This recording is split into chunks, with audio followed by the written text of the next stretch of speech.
The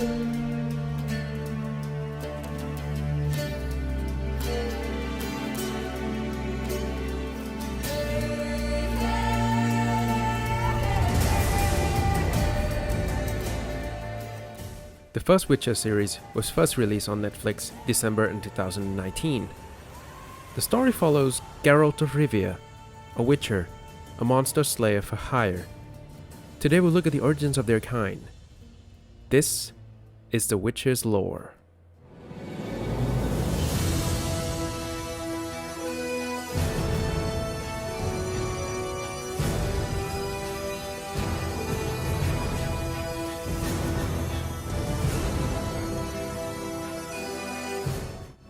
The story is based from a Polish novel by Andrzej Sapkowski, on the land simply called the continent.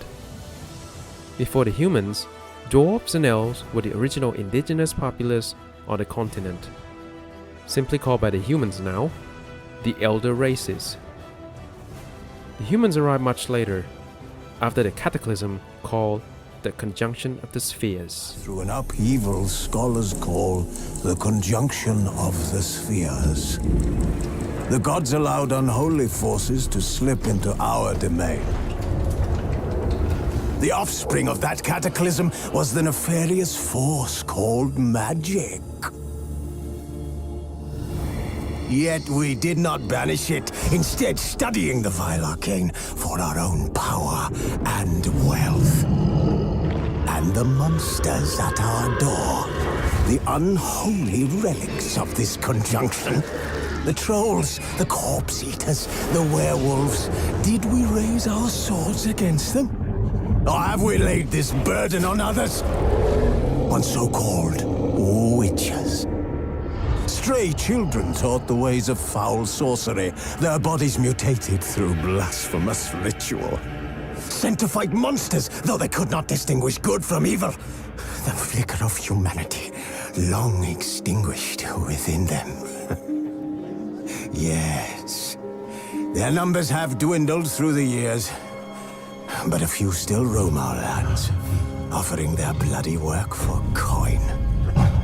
To this day, they shame us with their very... The humans then arrive about 1,500 years before the story began, along with unnatural creatures, such as ghouls, monsters, and vampires.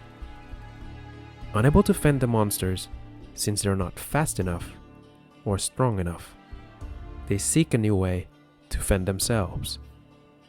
The first witches were created by two renegade mages named Ulcer and Cosimo Malaspina, using alchemy and mutations.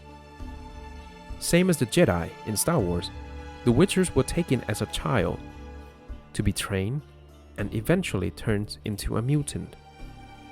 Unlike the Jedi, not all the younglings survive. In order to become the Witcher, you need to pass the trial of grasses.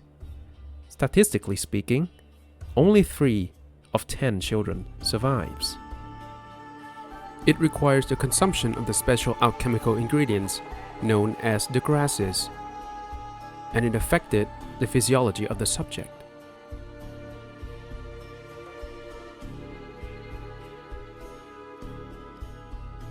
I would like to point out the differences between the Netflix and the video game, which Andrzej Sapkowski calls it a free adaptation written by other authors. Start with the eyes. Witchers can constrict their pupils to see in a blinding light or open them to see in near pitch darkness. The night vision can be further enhanced using the cat potion. As you can see, Henry Cavill has a human-like eye with a yellow glow, while the video game has a more menacing viper eyes. The Witcher is usually seen carrying 2 swords. One is steel, the other is silver. Steel is for humans, and silver is for monsters. In the series, Henry Cavill only has 1 sword at a time, while the other is on his horse, Roach. While in the video game, Geralt has 2 swords on his back, so the player can switch between humans and monsters encounter. Now let's talk about the common traits that are quite consistent between the lore. That the Witcher are sterile.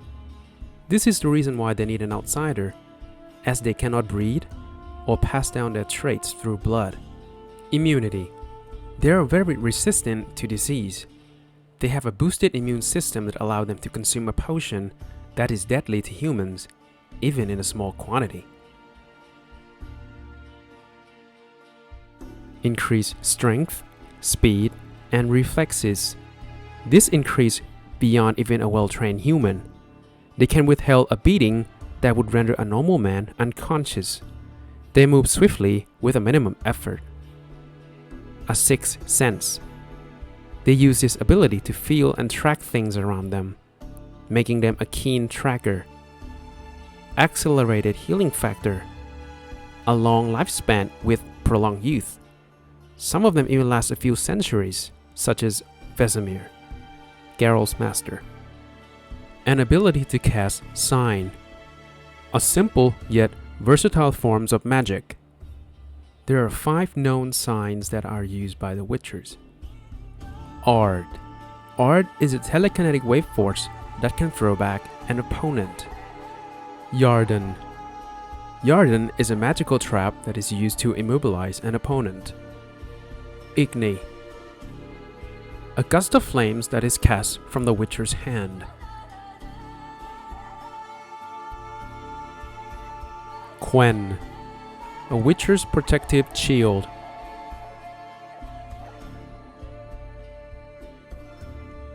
Axi. A charm that can be used to persuade other beings, including animals.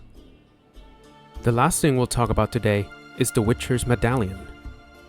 One of their properties is to vibrate and gives a humming sound when there's a magic nearby, including a magical being such as Jinn. The other property is to tell which school that the Witcher came from. The School of the Wolf focused on swordsmanship above all else. They used leather armor and chainmail for its light weight and agility. The School of the Viper used an assassin-based approach.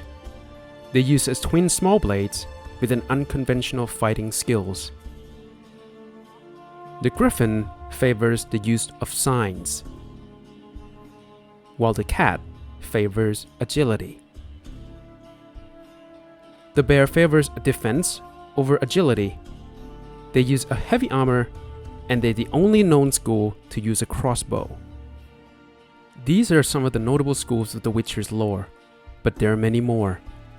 I hope this video gives you some insight about them. If you're interested in the story, you can find it more in the books.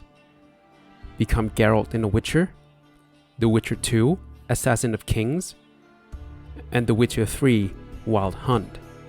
Or follow the story of Geralt now on Netflix. Thank you for watching. Hope you have a good day.